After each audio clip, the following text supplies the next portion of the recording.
संपूर्ण धन, संपूर्ण ज्ञान, संपूर्ण सौंदर्य तथा संपूर्ण त्याग। जो इन षड ऐश्वर्य से युक्त है वह भगवान है। जब भगवान कृष्ण इस धरा जगत में थे द्वापर युग में, तो उन्होंने अपने इन 6 ऐश्वर्य को प्रदर्शित किया था। इसलिए जो पराशर मुनि है, पराशर मुनि कौन है? व्यास देव जी के पिता। पराशर मुनि ने कृष्ण को भगवान के रूप में स्वीकार किया। तो इस अध्याय में भगवान अर्जुन से कहते हैं कि मैं तुम्हें ऐसा ज्ञान प्रदान करूंगा जो अभी तक बताए गए ज्ञान से सर्वश्रेष्ठ होगा। तो इस अध्याय में भगवान क्या बताएंगे? अपनी शक्तियों के बारे में, योग ऐश्वर्य के बारे में बताएंगे, किस प्रकार उन्होंने अपने ऐश्वर्य के इसमें वर्णन करेंगे, किस प्रकार सृष्टि की रचना करते हैं, पालन करते हैं, संहार करते हैं। ना तो देवतागण मेरी उत्पत्ति या ऐश्वर्य को जानते हैं, ना ही महर्षिगण ही जानते हैं, क्योंकि मैं सभी प्रकार से देवता और महर्षियों का भी कारण स्वरूप हूं। ब्रह्म संहिता में ब्रह्मा जी क्या कहते हैं? पहला श्लोक है, ईश्वरः परम कृष्ण सच्चिदानंद विग्रह अनादिरादिर गोविंद सर्व कारण कारणम। भगवान कृष्ण ही ईश्वर है, उनका सच्चिदानंद विग्रह है, ना तो उनका आदि है ना अंत है, और वे सभी कारणों के मूल कारण। और भगवान यहाँ क्या बता रहे हैं कि ना तो देवतागण मेरी उत्पत्ति ऐश्वर्य को जानते हैं, महर्षिगण। क्यों? क्योंकि भगवान के सबके कारणों के भी कारण है, इसलिए भगवान को कोई नहीं जानता, कि सब कुछ भगवान से ही उद्भूत हुआ है। तो श्रीमद् भागवत में भी स्पष्ट बताया गया है कि बड़े से बड़े देवता भी भगवान को नहीं जान पाते। जहां तक उनकी अपूर्ण इंद्रियां पहुंच पाती हैं, वहीं तक वे सोच पाते हैं कि भगवान क्या है। कोई कहता है भगवान निर्विशेषवादी है, कोई कहते हैं भगवान परमात्मा के रूप में है। तो कोई भी मूर्ख व्यक्ति अपने मन चिंतन से भगवान को नहीं जान पाता, सिर्फ भक्ति के द्वारा ही भगवान को जाना जा सकता है। तो इस अध्याय में भगवान क्या बता रहे हैं कि मैं सभी का कारण स्वरूप हूँ, सब कुछ मुझसे ही उद्भूत है। I am the source of everything. जो मुझे अजन्मा अनादि समस्त लोगों के स्वामी के रूप में जानता है, मनुष्य में केवल वही मोह रहित और समस्त पापों से मुक्त होता है। जैसे कि 7वें अध्याय में भगवान ने क्या कहा 7.3 में, मनुष्य नाम सहस्रेषु कश्चित यदति सिद्ध। जो लोग आत्म साक्षात्कार के पद पर उठने के लिए प्रयत्नशील होते हैं, वो सामान्य व्यक्ति नहीं है। कई हजारों करोड़ों मनुष्य में से कोई एक मुझे जानने का प्रयास करता है, उसमें से ही कोई एक विरला ही मुझे जान पाता है। सप्तऋषिगण तथा उनसे भी पूर्व महर्षिगण, सारे मनु मानव जाति के पूर्वज, सब मेरे उन मन से उत्पन्न हुए हैं, और विभिन्न लोकों में निवास करने वाले सारे जीव उनसे अवतरित हुए हैं। तो यहाँ भगवान सृष्टि की रचना बता रहे हैं कि किस प्रकार सृष्टि की रचना हुई। सबसे पहले भगवान अपना क्या करते हैं? भगवान श्री कृष्ण अपना विस्तार करते हैं, किसमें? संकर्षण के रूप में। और फिर क्या करते हैं? विस्तार विष्णु के रूप में। कौन से विष्णु? 3 विष्णु, महाविष्णु, गर्भोदक्षाय विष्णु और क्षीरोदक्षाय विष्णु। महाविष्णु के रूप में भगवान क्या करते हैं? श्वास छोड़ते हैं, और उनके श्वास से अनेकों ब्रह्मांड निकलते हैं। फिर गर्भोदक्षाय विष्णु के रूप में हर एक ब्रह्मांड में प्रवेश कर जाते हैं, और हर एक गर्भोदक्षाय विष्णु के नाभि कमल से ब्रह्मा जी उत्पन्न होते हैं। हर ब्रह्मा जी से आगे सृष्टि की रचना होती है। एक ब्रह्मांड नहीं है, हजारों करोड़ों ब्रह्मांड है। हम जिस ब्रह्मांड में रहते हैं, उस ब्रह्मांड के जो ब्रह्मा जी हैं, उनके 4 सिर, और ये सबसे छोटा ब्रह्मांड कहा जाता है। फिर ब्रह्मा जी आगे क्या करते हैं? आगे अपने पुत्रों की उत्पत्ति करते हैं। कौन से पुत्र हैं उनके? 4, सनक, सनातन, सनंदन और सनत कुमार। तो ब्रह्मा जी क्या कहते हैं अपने पुत्रों से कि आप सृष्टि की रचना कीजिए, विवाह कीजिए। तो ब्रह्मा जी के जो 4 पुत्र होते हैं, वो सृष्टि की रचना करने से इनकार कर देते हैं कि हे पिताजी, हम आगे सृष्टि की रचना नहीं कर सकते, हम विवाह नहीं करना चाहते, क्योंकि हम अपने मन को भगवान के जन्म कर्मों में स्थापित करना चाहते हैं, भक्ति करना चाहते हैं। ब्रह्मा जी को बहुत क्रोध आता है कि मेरे बच्चे मेरी आज्ञा का पालन नहीं करते। पर बच्चों की इंटेंशन भी सही है, जीवन का उद्देश्य क्या है? भगवान को प्राप्त करना।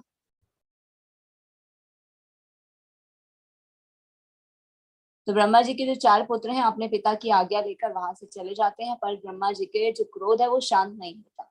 क्रोध तो निकलता ही है, और ब्रह्मा जी का क्रोध निकला किस प्रकार निकला? भोहों के मध्य से निकला। भोहों के मध्य से शिव के रूप में वो क्रोध निकलता है। तो शिव जब उत्पन्न होते हैं, तो आगे वो सृष्टि की रचना को उन्हें कार्यभार सौंपा जाता है। पर जैसे ही वो आगे अपने बच्चों को उत्पन्न करते हैं, तो वो उनके बच्चे भी कैसे होते हैं, उन्हीं के स्वभाव के, संहार करने की स्थिति उत्पन्न कर देते। तो ब्रह्मा जी को क्रोध आता है, अरे अभी तो सृष्टि की रचना ही नहीं हुई। तो ब्रह्मा जी शिव जी और उनके पुत्रों को क्या बोलते हैं कि अभी आप अपने कार्य को रोकिए, क्योंकि अभी आपकी टर्न नहीं आई है, आप तो संहार का कार्य करोगे, तो सृष्टि की रचना ही नहीं हुई। आप जाइए भगवान पर ध्यान केंद्रित कीजिए। इसलिए हम देखते हैं कि शिव जी क्या करते हैं, भगवान के चरण कमलों में ध्यान केंद्रित करते हैं। फिर आगे उनसे महर्षि उत्पन्न होते हैं, मनुष्य के पिता मनु उत्पन्न होते हैं।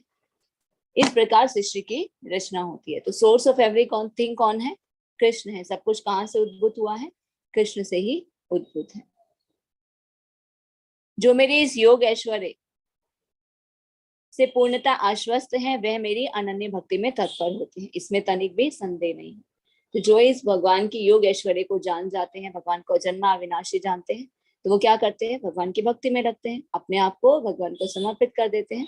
भगवान कहते हैं कि जो मुझे अजन्मा अविनाशी जानता है, मेरे योग ऐश्वर्य को जानता है, वो मेरी भक्ति में रखता है, इसमें कोई भी संदेह नहीं है।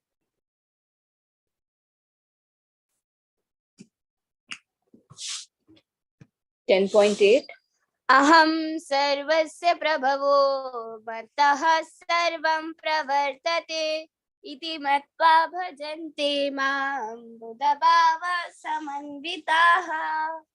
तो 10.8, 10.9, 10 और 11 ये 4 श्लोक हम करेंगे। इसे कहा जाता है चतुश्लोकी। भगवत गीता के ये जो 4 श्लोक है 10.8 से लेके और 11 तक, इन्हें चतुश्लोकी कहते हैं। ये भगवत गीता का सार है। तो 10.8 में भगवान क्या कह रहे हैं कि मैं समस्त आध्यात्मिक तथा भौतिक जगतों का कारण हूँ। प्रत्येक वस्तु मुझसे ही उद्भूत है। जो बुद्धिमान यह भली भांति जानते हैं, वह मेरी प्रेमा भक्ति में रखते हैं और हृदय से पूरी तरह मेरी पूजा में तत्पर होते हैं। तो भगवान क्या कह रहे हैं, मैं ही इस भौतिक तथा आध्यात्मिक जगत का कारण हूँ, इस मटेरियल स्पिरिचुअल वर्ल्ड का कारण हूँ। सब कुछ मुझसे ही उद्भूत होता है और जो ये जानता है वो क्या करता है, मेरी प्रेमा भक्ति में रखता है और हृदय से पूरी तरह मेरी पूजा में तत्पर होता है। तो वेदों का भी क्या कथन है, ब्रह्मण्यो देव की पुत्र, देव के पुत्र कृष्ण ही भगवान है। कृष्णस्तु भगवान स्वयं, सब कुछ भगवान से ही उद्भूत है। मच्चित्तावद्गत प्राणा बोधयन्तः परस्परं कथयन्तश्च मां नित्यं तुष्यन्ति च रमन्ति च। मेरे शुद्ध भक्तों के विचार मुझ में वास करते हैं, अपना जीवन मेरी सेवा में समर्पित करते हैं और वे एक दूसरे को ज्ञान प्रदान करते हैं और मेरे विषय में बातें करते हुए परम संतोष तथा आनंद का अनुभव करते हैं। तो यहाँ पर शुद्ध भक्तों के लक्षणों का वर्णन हुआ है। शुद्ध भक्त क्या करते हैं, अपने मन को भगवान की दिव्य प्रेमा भक्ति में लगाकर रखते हैं, भगवान के चरण कमलों में लगाकर रखते हैं। वो हमेशा भगवान के नाम, गुण, रूप और लीलाओं का वर्णन करते हैं। तो भक्ति की प्रारंभिक अवस्था में क्या होता है, सेवा में ही दिव्य आनंद उठाते हैं। चैतन्य महाप्रभु ने दिव्य भक्ति की तुलना जीवों के हृदय में बीज बोने से की है। ब्रह्मांड में विभिन्न लोगों में असंख्य जीव विचरण करते रहते हैं। कहते हैं, ब्रह्मांड भ्रमिते कोनो भाग्यवान जीव, गुरु कृष्ण प्रसादे पाए भक्ति लता बीज। इस ब्रह्मांड में असंख्य लोग हैं, इसमें असंख्य जीव विचरण करते हैं। उनमें से कुछ ही भाग्यशाली होते हैं जिन्हें शुद्ध भक्तों से भेंट हो पाती है और भक्ति करने का अवसर मिलता है। हर कोई भक्ति नहीं कर सकता। कोनो भाग्यवान जीव जिन पर भगवान की कृपा होती है, शुद्ध भक्तों की कृपा होती है, वही भक्ति जीवन में आगे बढ़ पाते हैं। तो ये भक्ति किसके साथ जैसी है, बीज की जैसी है। अगर किसी जीव के हृदय में इसे बो दिया जाए तो बीज का क्या होता है ना, बीज को हम बो देते हैं तो फिर उसमें क्या करते हैं, निरंतर पानी डालते हैं, उसका पोषण करते हैं, तो धीरे धीरे वो अंकुरित होता है, फिर पौधा बनता है, फिर वो पेड़ बनता है, फिर उसमें फल और फूल आते हैं। उसी प्रकार से ये जो बीज है, भक्ति का बीज, अगर किसी हृदय में बो दिया जाए और जीव हरे कृष्ण महामंत्र का श्रवण और कीर्तन करता है, तो इससे बीज अंकुरित होता है। फिर निरंतर इसे एक श्रवण और कीर्तन से सींचते रहते हैं, निरंतर रूप से भगवत गीता भागवतम को पढ़ना, सुनना, हरे कृष्ण महामंत्र का जप करना। तो ये भक्ति रूपी पौधा क्या होता है, धीरे धीरे आगे बढ़ता है। फिर ये बढ़ते बढ़ते कहाँ जाता है, भगवान के चरण कमलों की शरण ग्रहण करता है। फिर उसमें क्या आता है, फल और फूल आते हैं। उसी प्रकार से भक्ति रूपी पौधे में भी फल फूल आते हैं, जैसे कीर्तन और श्रवण के रूप में उसका सिंचन चलता रहता है। और जब तक वो भगवान के चरण कमल नहीं ग्रहण कर लेता, मनुष्य पूर्णतः भगवत भक्ति में लीन नहीं हो जाता, तब तक एक क्षण भी वह परमेश्वर के बिना नहीं रह पाता। फिर कौन सी अवस्था आती है, शुद्ध अवस्था, प्रेम अवस्था आती है। जिस प्रकार मछली जल के बिना नहीं रह सकती, उसी प्रकार एक भक्त भगवान के चरण कमलों के बिना नहीं रह सकता, उनकी भक्ति के बिना नहीं रह सकता।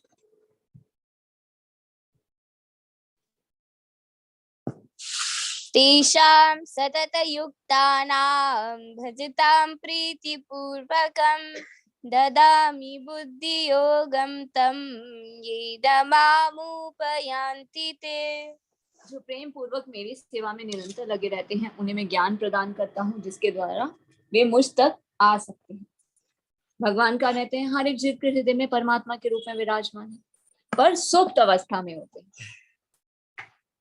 जागृत अवस्था में कैसे होते हैं? जब कोई भी भगवान के शरणागत होता है, अपने मन को भगवान के चरण कमलों में लगाता है, तो भगवान जागृत अवस्था में हो जाते हैं और फिर दिशा निर्देश देते हैं, बुद्धि प्रदान करते हैं कि कैसे हम उन तक आ सकते हैं। तो इसलिए भगवान क्या कह रहे हैं? जो प्रेम पूर्वक मेरी सेवा करने में लगे रहते हैं उन्हें मैं ज्ञान प्रदान करता हूँ, दिव्य ज्ञान, हृदय प्रकाशित हो, समृद्धि विस्मृति प्रदान करते हैं, व्यवस्था करते हैं ताकि जी भगवान तक पहुंच सके। तो बुद्धि योग का क्या अर्थ होता है? कृष्ण भावना में रहकर कार्य करने को कहते हैं, यही उत्तम बुद्धि है। तो हमें मनुष्य योनि में बुद्धि मिलती है, बुद्धि के द्वारा हमें शास्त्र पढ़ने चाहिए, शास्त्र के द्वारा हमें जान पाते हैं कि मैं कौन हूँ, भगवान कौन है, मेरा भगवान से क्या संबंध है, हम इस भौतिक जगत में क्यों आते हैं, ये जन्म मृत्यु का चक्र क्या होता है, मृत्यु के बाद हम कहाँ चले जाते हैं, जीवन में दुख और समस्याएं क्यों आती है, हमारा भगवान के साथ क्या संबंध है और उस टूटे हुए संबंध को हम कैसे जोड़ सकते हैं। और टूटे हुए संबंध को हम कैसे जोड़ सकते हैं? कृष्ण भावनामृत के द्वारा। इसी की क्या कहा जाता है? इसे ही बुद्धि योग कहा जाता है। बुद्धि योग ही वह विधि है जिससे मनुष्य भव बंधन से छूट सकता है और चरम लक्ष्य, हमारे जीवन का उद्देश्य क्या है, लक्ष्य क्या है? Go back to Krishna, go back to godhead को प्राप्त करता है। सिर्फ भक्ति एक ऐसा विधि है, भक्ति एक ऐसा योग है जिससे हम एलिवेटर लिफ्ट के जैसे तुरंत भगवान को प्राप्त कर सकते हैं। Easiest and the quickest way to attain the supreme personality of God. तो भक्ति का क्या अर्थ है? श्रवण और कीर्तन, भगवद गीता भागवतम को पढ़ना, सुनना और हरे कृष्ण महामंत्र का जप करना और अपने मन और इंद्रियों को भगवान की सेवा में लगाना। तेषामेवानुकम्पार्थं महं अज्ञानजं तमः नाशयाम्यात्मभावस्तो ज्ञानदीपेन भास्वता। मैं उन पर विशेष कृपा करने के हेतु उनके हृदयों में वास करते हुए ज्ञान के प्रकाशमान दीपक के द्वारा अज्ञान जन्य अंधकार को दूर करता हूँ।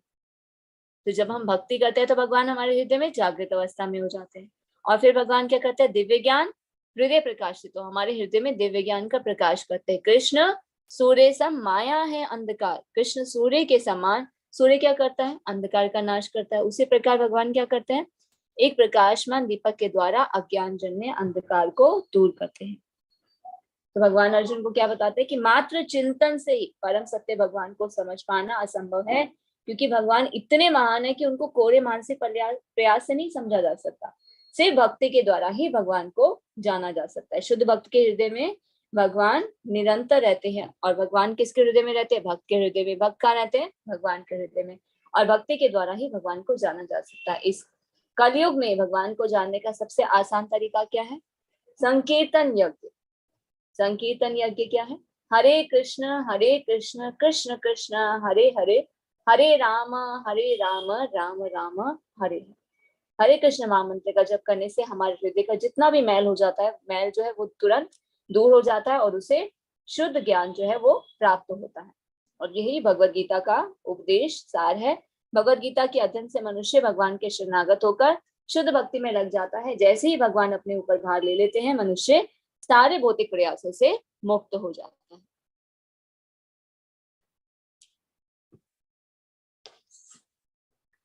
अर्जुन उवाच परं ब्रह्म परं धाम पवित्रं परमं भवान् पुरुषं शाश्वतं दिव्यम् आदिदेवम् अजं विभुम् आहुस्त्वां ऋषयः सर्वे देवर्षिर्नारदस्तथा असितो देवलो व्यासः स्वयं चैव ब्रवीषि मे। अर्जुन ने कहा, आप परम भगवान, परम धाम, परम पवित्र, परम सत्य है। आप नित्य, दिव्य, आदि पुरुष, अजन्मा तथा महानतम है।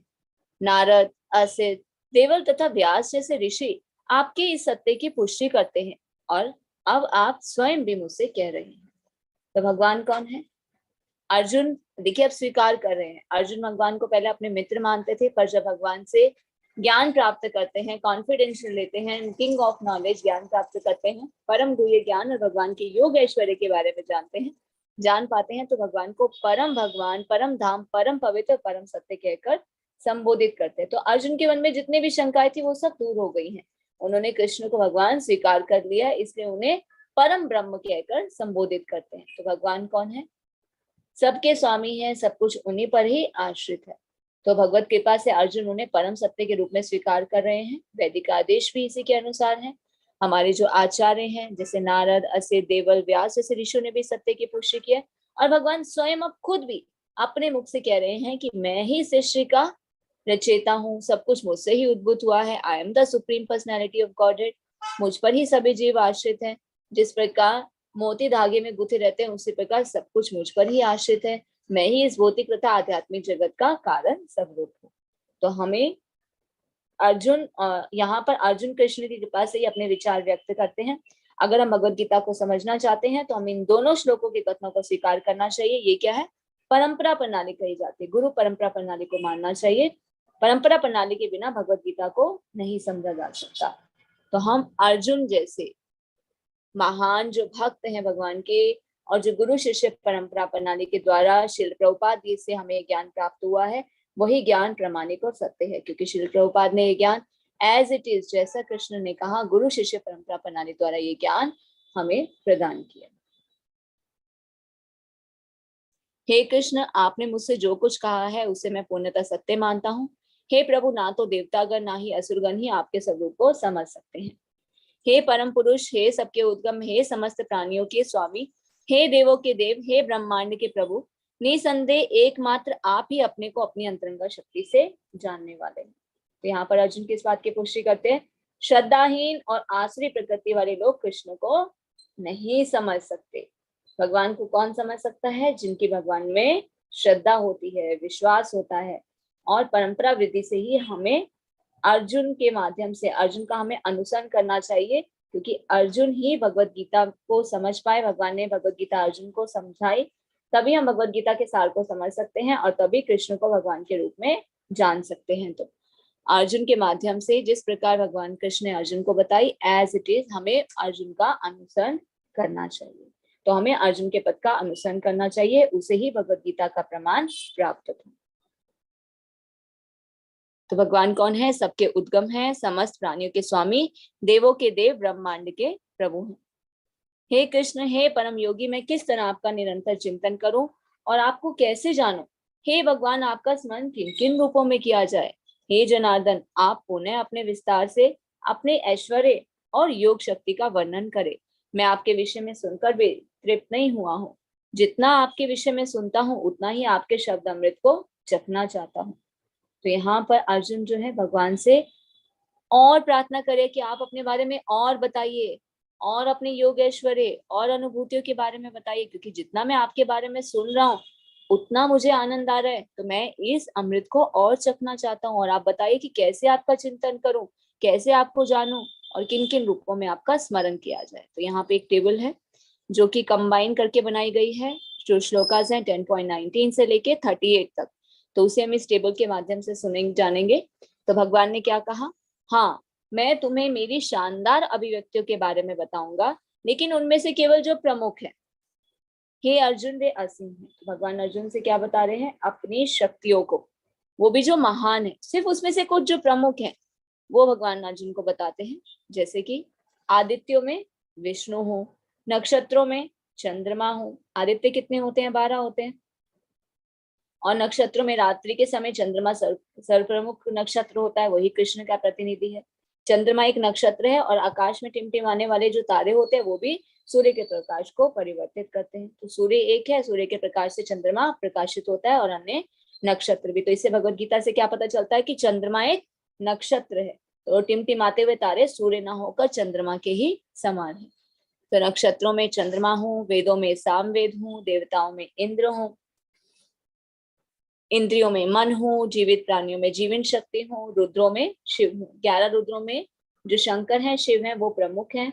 वो भगवान के अवतार है जिन पर ब्रह्मांड के तमोगुण का भार है। यक्ष और राक्षसों में कुबेर हूँ। तो यक्ष राक्षसों के जो नायक हैं वो कौन है? कुबेर, जो देवताओं के कोषाध्यक्ष जिन्हें कहा जाता है, वो भगवान के प्रतिनिधि हैं। पुजारियों में बृहस्पति हूँ, सैनिकों में स्कंद हूँ, जलाशयों में सागर हूँ, साधु में भृगु मुनि हूँ, ध्वनि कंपन में ओम हूँ, पवित्र नामों के जप में यज्ञ हूँ, अचल चीजों में हिमालय हूँ, पेड़ों में अश्वत्थ वृक्ष हूँ, पुरुषों में सम्राट हूँ, हथियारों में व्रज हूँ, गायों में सुरभि हूँ, सांपों में वासुकी हूँ, नागों में अनंत हूँ, कानून के रक्षकों में यमराज हूँ, दैत्य दानव में प्रहलाद हूँ, वश में करने को समय हूँ, समय भी, टाइम भी, काल भी मैं ही हूँ, जानवरों में सिंह हूँ, पक्षियों में गरुड़ हूँ, शोधक में हवा हूँ, मछलियों के वर्ग में शार्क भी मैं ही हूँ, बहती नदियों में गंगा हूँ, रचना, शुरुआत और मध्य भी, अंत और मध्य भी मैं ही हूँ, विज्ञान में आध्यात्मिक विज्ञान, स्पिरिचुअल साइंस में मैं ही हूँ, तर्क में सम्यक सत्य हूँ, अक्षरों में अ हूँ, महिलाओं में जो प्रसिद्धि, भाग्य, भाषण, समृद्धि, बुद्धि, विश्वास और धैर्य होता है वो भी मैं ही हूँ, ऋतुओं में वसंत की ऋतु हूँ, छलों में जुआ हूँ, बलवान में बल हूँ, वृष्णि वंशी में वासुदेव हूँ, पांडवों में अर्जुन भी मैं ही हूँ, साधुओं में व्यास देव हूँ, रहस्य में शांति हूँ, समझदारों में बुद्धिमता हूँ। तो भगवान इनमें क्या बताते हैं? अपनी योग ऐश्वर्य के बताते हैं कि इनमें जो प्रमुख है वो भी मैं ही हूँ। यही नहीं हे अर्जुन, मैं समस्त सृष्टि का जनक बीज हूँ। ऐसा चर अचर कोई भी प्राणी नहीं है जो मेरे बिना रह सके। तो सब कुछ किस पर आश्रित है? भगवान पर ही आश्रित है। हे परंतप, मेरी देव विभूतियों का अंत नहीं है। मैंने तुमसे जो कुछ कहा वह तो मेरी अनंत विभूतियों का सिर्फ संकेत मात्र है। तो अभी भगवान ने जो अपनी विभूतियां बताई, जो हमने टेबल में किया था, भगवान क्या कह रहे? ये तो सिर्फ एक संकेत मार्ग है, मेरी विभूतियों का कोई भी अंत नहीं है। तुम जान लो कि सारा ऐश्वर्य, सौंदर्य, तेजस्वी सृष्टियां मेरे ही तेज के एक ही सुपलिंग मात्र से उद्भूत होती हैं। तो ये जो सारा सौंदर्य, ऐश्वर्य है, ये सिर्फ एक स्पार्क मात्र है, भगवान के एक स्पार्क से ही, सुपलिंग मात्र से ही उद्भूत है।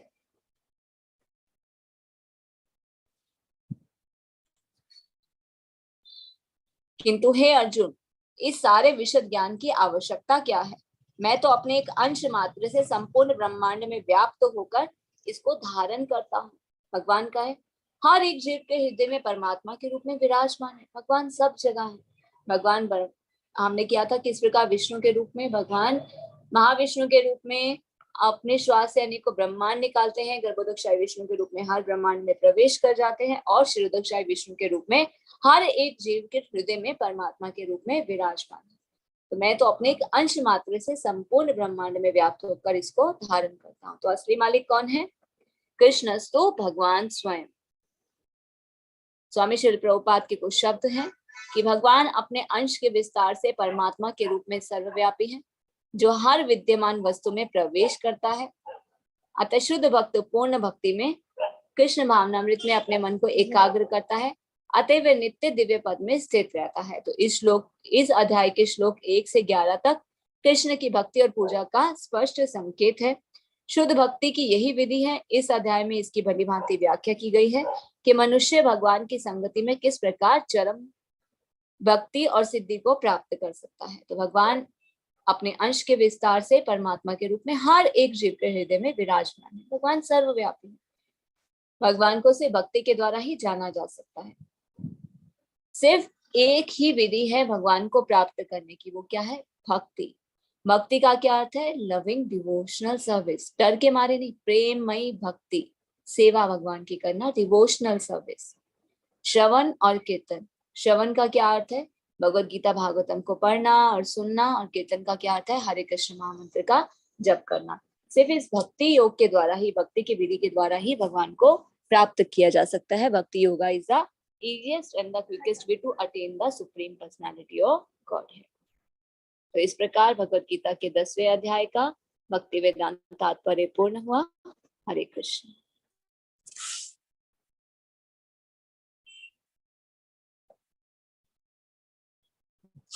तो अगर किसी का कोई भी प्रश्न है तो वो हैंड रेज भी कर सकते हैं।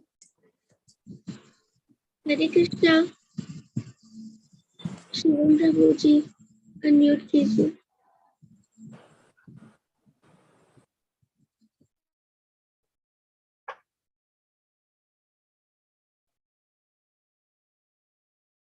हरे कृष्णा शिवम प्रभु जी।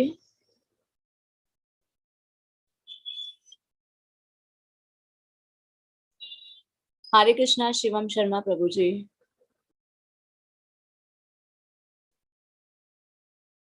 हरे कृष्णा आदिति माता जी। हरे कृष्णा माता जी, आपने बताया कि छल में भी जुआ भगवान ने बोला है कि मैं वो फॉर्म में भी हूँ, तो उसका विश्लेषण क्या है? मतलब उसका विश्लेषण भी सत्कर्म के लिए ही होगा अगर छल में भी जुआ भगवान ने बोला है तो। देखिए इसमें भगवान क्या बताते हैं कि छल में जुआ भी मैं हूँ। तो छलिया भगवान का एक नाम क्या है?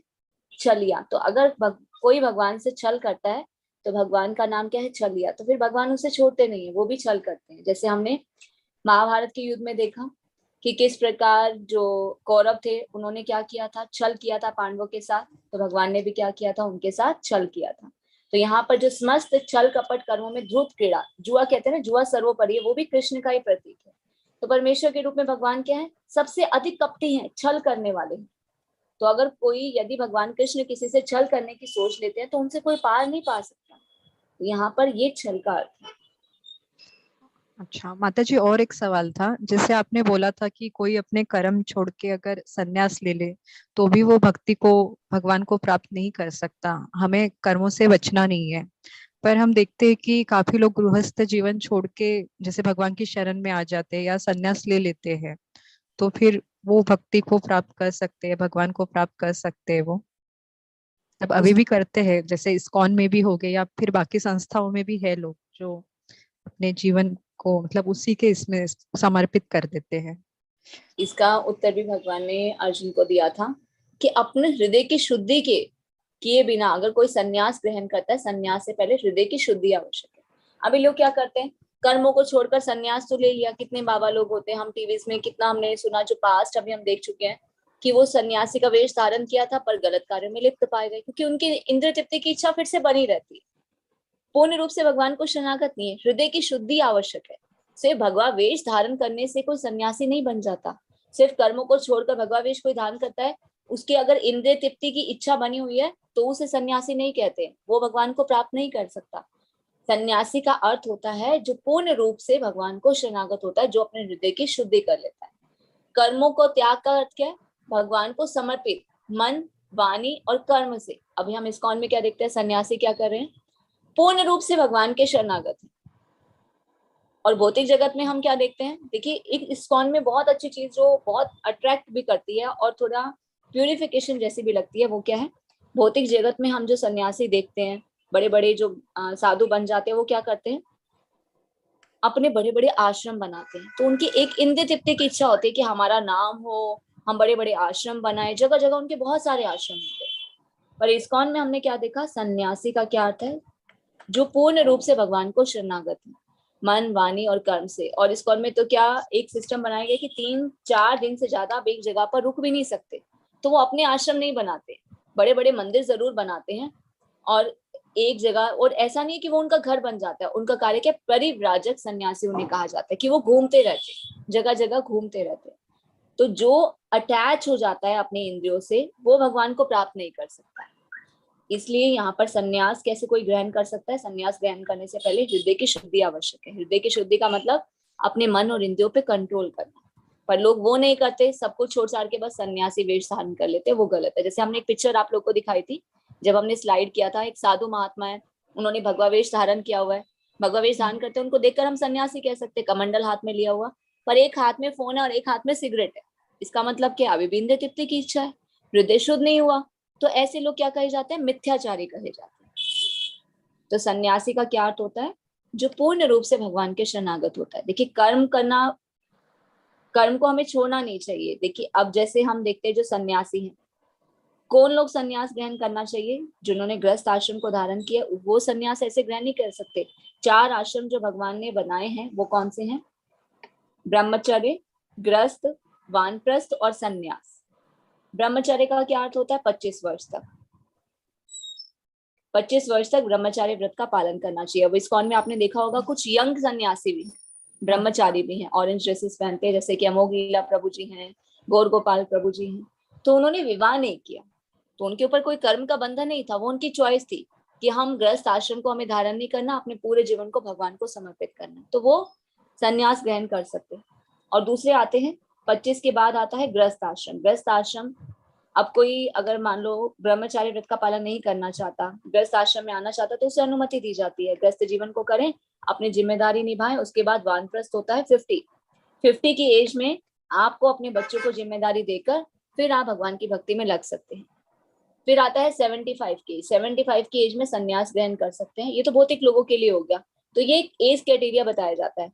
पर अगर आप किसी कर्म बंधन में नहीं है तो आप अपने जीवन को भगवान को समर्पित कर सकते हैं। उसके लिए आपको पहले अपने हृदय की शुद्धि करनी होगी, मन और इंद्रियों को कंट्रोल में करना होगा। अगर आपका मन और इंद्रियों विषय में अभी भी लगा हुआ है तो आप संन्यास सिर्फ दिखावे के लिए करें, आप मिथ्याचारी। धन्यवाद जैसे माता जी। कर्मों का त्याग करके अगर कोई संन्यास ग्रहण करता है तो उसे सन्यासी नहीं कहा जाता। जो अपने कर्म को भगवान को समर्पित कर देता है, अपने मन, वाणी और कर्म को, उसे सन्यासी कहा। हरे कृष्ण माता जी, धन्यवाद। हरे कृष्ण आरका माता जी, आपका क्वेश्चन है कि क्लास स्टार्ट होने से पहले जो कीर्तन होता है वो मैंगलोर के इस्कॉन टेम्पल का है? नहीं माता जी, वो जो है, जो इस्कॉन के जो भक्त हैं, वरिष्ठ भक्त हैं, उनके द्वारा वो कीर्तन गाया हुआ है। अगर आप इस्कॉन मैंगलुरु का कीर्तन गाना देखना चाहते हैं तो आप जो हमारी वेबसाइट है iskonmangaluru.com, वहां पर कीर्तन की लिस्ट होगी, प्लेलिस्ट में जाकर आप वहां पे जो भक्तों द्वारा गाए गए कीर्तन है, प्रभु जी द्वारा कीर्तन, वो आप यूट्यूब में देख सकते हैं।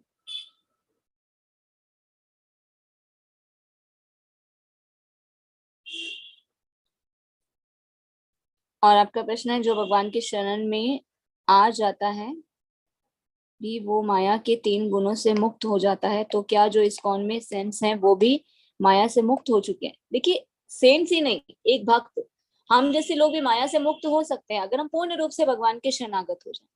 प्रकृति के जो 3 गुण हैं वो बद्ध जीवन को बांधे रखते हैं। जब तक तो कोई भगवान के शरण ग्रहण नहीं करता वो माया के ही प्रभाव में रहता है। अगर हम भक्ति करेंगे, भगवान के शरणागत होंगे, अगर हम संत भी नहीं बनते हैं, संत तो देखिए वो स्थिति तो बहुत ऊपर की है, एक नॉर्मल जो भक्त होता है, नव दीक्षित भक्त भी होता है, वो भी माया के प्रभाव से मुक्त हो जाता है अगर कोई कृष्ण के शरण ग्रहण करता है। देखिए 2 चीजें, माया और कृष्ण, या तो माया के दास बने या कृष्ण के दास बने। जब तक हम कृष्ण का हाथ थामे हैं, उनके शरणागत है, तो माया हम पर कोई भी अटैक नहीं करती। जैसे हम कृष्ण को छोड़ देंगे तो माया अटैक करती है, तो माया के दास हो जाते हैं। और हम सभी को जो बर्थ हुआ है कलयुग में, तो कलयुग में ही क्यों हुआ, बाकी 3 युग में क्यों नहीं हुआ? हो सकता है हम पहले भी आए हो।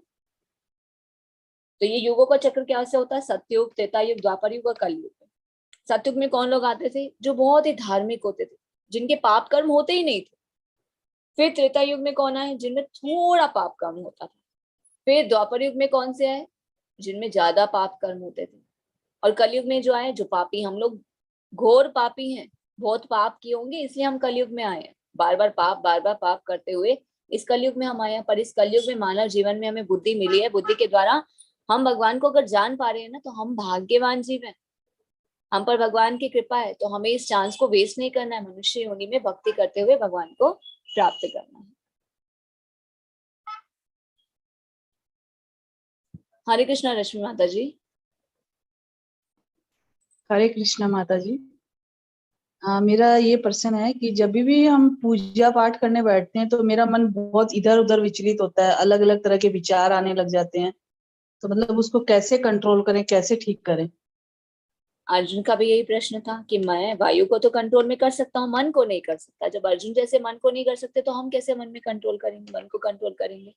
तो भगवान अर्जुन को क्या बताते हैं, वो हमारे लिए उत्तर देते हैं, अभ्यास योगे, practice makes a man perfect. हमें अपने मन को खींच कर लेकर आना है। मन हमारा मित्र भी हो सकता है, शत्रु भी।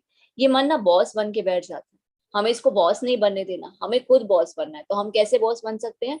बुद्धि को स्ट्रॉन्ग करके। बुद्धि को हम स्ट्रॉन्ग कैसे करेंगे? शास्त्र पढ़ के। शास्त्र हम पढ़ते तो हमें पता चलता है क्या करना चाहिए, क्या नहीं करना चाहिए, तो उससे हम अपने मन और इंद्रियों को स्ट्रॉन्ग कर सकते हैं, कंट्रोल कर सकते हैं।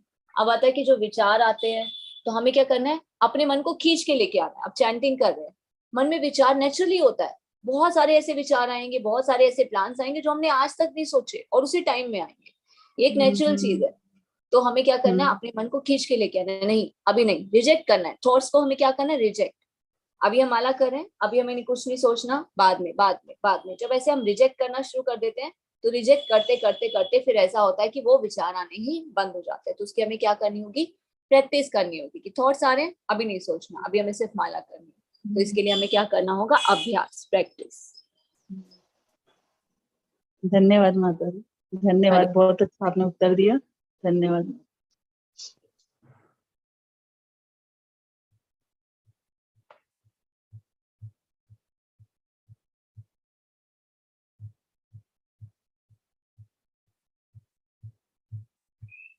ठीक है, तो कोई और प्रश्न नहीं है तो क्लास को हम यही एंड करेंगे।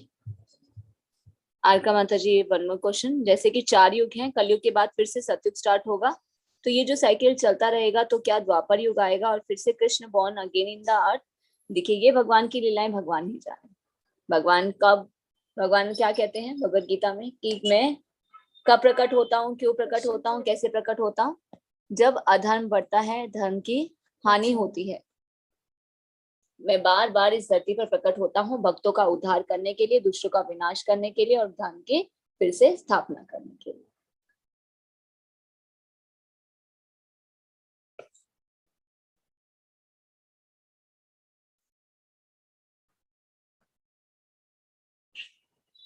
हरे कृष्णा। ओम प्रकाश प्रभु जी, आपका प्रश्न है कि प्रभु का मंत्र कितनी बार जपना चाहिए ताकि हम प्रभु जी के दर्शन पा सके?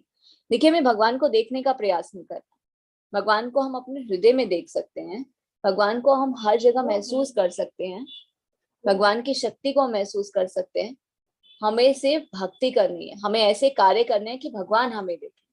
तो हमें जप करना चाहिए जितना ज्यादा हम कर सकते हैं, ज्यादा से ज्यादा हमें अभी श्रवण करना है। तो जप को हमें धीरे धीरे बढ़ाना है, एकदम हमें 16 माला नहीं करनी है, पहले 1 माला करें, धीरे धीरे 2 माला पे आए, ज्यादा से ज्यादा हमें श्रवण करना है। जब हम श्रवण ज्यादा करते हैं तो हमें और क्लैरिफिकेशन होती है और ज्ञान प्राप्त होता है, फिर हमें धीरे धीरे अपने जप को भी बढ़ाना चाहिए। भगवान के नाम का जप करने का सही समय क्या होता है, सुबह या शाम को? किसी भी समय कर सकते हैं, सुबह का समय सबसे अच्छा होता है। देखिए, ब्रह्म मुहूर्त का समय सबसे अच्छा होता है।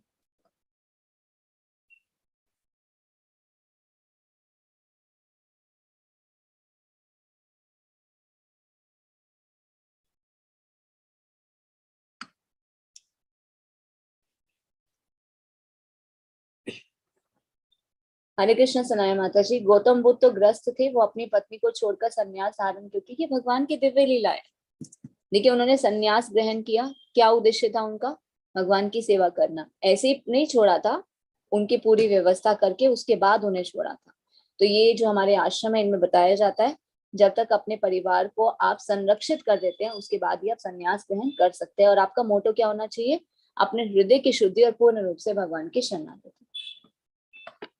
और गौतम बुद्ध तो स्वयं भगवान के अवतार थे, भगवान की लीलाएं तो दिव्य है, एक ड्रामास के जैसे होते हैं। भगवान कुछ भी कर सकते हैं। अब हम कहें भगवान कृष्ण के रूप में थे, भगवान ने युद्ध क्यों किया, तो हमें भगवान की लीलाओं में पॉइंट आउट नहीं करना है, हमें सिर्फ वहां से समझने का प्रयास करना है कि भगवान का उद्देश्य क्या है और वो क्या शिक्षा देना चाहते हैं।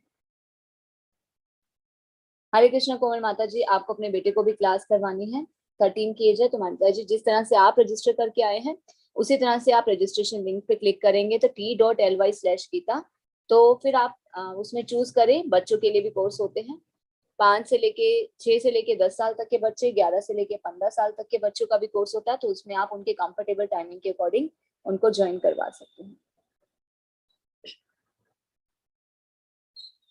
साक्षी माता जी, आप पूछ रहे हैं कि अगर स्पिरिचुअल लाइफ में जाना है तो ह्यूमन लाइफ रिलेशंस का क्या मतलब है, ये सब क्यों है?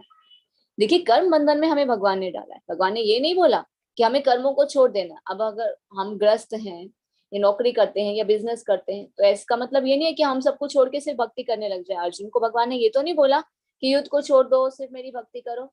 भगवान ने क्या बोला? कर्म करना तुम्हारा कर्तव्य है। अभी हम जिस भी कर्म बंधन में है वो भी भगवान की सेवा, उसे हमें अच्छे से करना है और अपने कर्मों के फल को भगवान को समर्पित करते हुए साथ में हमें भक्ति करनी है। छोड़ना कुछ नहीं है, सिर्फ जीवन में भक्ति को जोड़ देना है।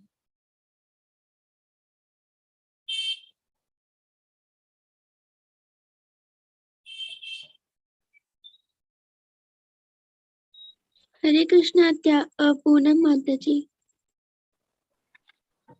हरे कृष्ण माता जी, मेरी आवाज आ रही है माता जी?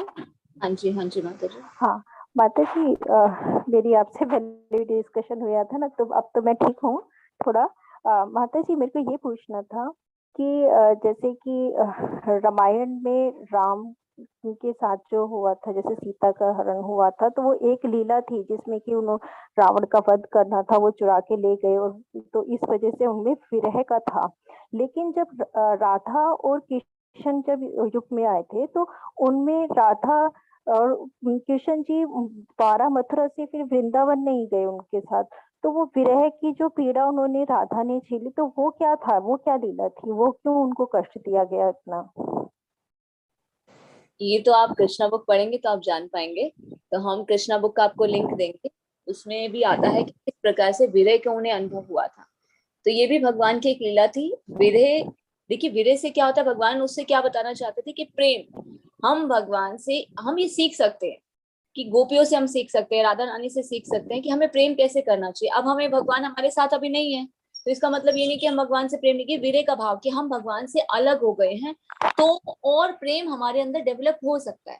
अब जैसे बताया जाता है कि कृष्ण वहां से द्वारिका चले गए थे, और यहाँ कृष्णा बुक में बताते हैं, श्री प्रभुपाद ने वर्णन किया है, एक्चुअल में जो नंद नंदन कृष्ण है वो वहीं रह गए थे, और भगवान की जो बाह्य जो स्वरूप था वो वहां पर चले गए थे कृष्ण के रूप में। भगवान थे तो वही, देखना चाहते थे कि अगर मैं नहीं हूं तो भी ये मुझसे कितना प्रेम करते हैं। वहां से एक भगवान आदर्श प्रस्तुत कर रहे थे कि विरह में भी मैं तुम्हारे साथ हूँ, तो एहसास उन्हें करवा रहे थे। जैसे गोपियां रोती थी, राधा रानी रोती थी, उद्धव जी आते थे, तो उद्धव जी जब बताने आते थे भगवान का जो संदेश लेकर आते थे, तब जो वो भाव देते थे।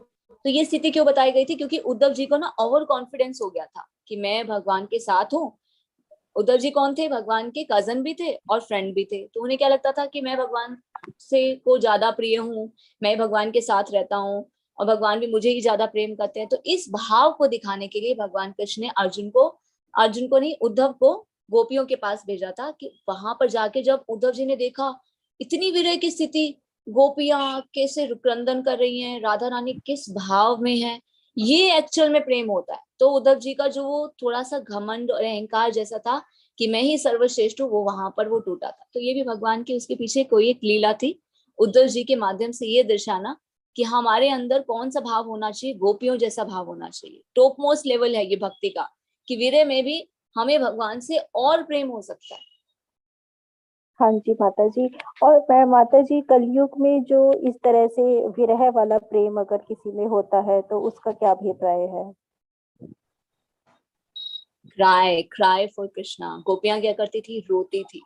और ऐसे हमारे आचार्य क्या बताते हैं कि अगर हमें भगवान के लिए रोना आता है, विरह होता है, तो ये क्या करता है, प्रेम को और बढ़ाता है कि हम आपके बिना नहीं रह सकते। जैसे आज हमने क्या पढ़ा, कौन सी स्थिति आ जाती है कि एक मछली जैसे पानी के बिना नहीं रह सकती, उसी प्रकार यही हमारे सेम अंदर भी वो स्थिति होनी चाहिए कि माता जी, वही सेम सिचुएशन है। मतलब मैं बोलना नहीं चाहती इतने बड़े शब्द, लेकिन मेरा भी वही है।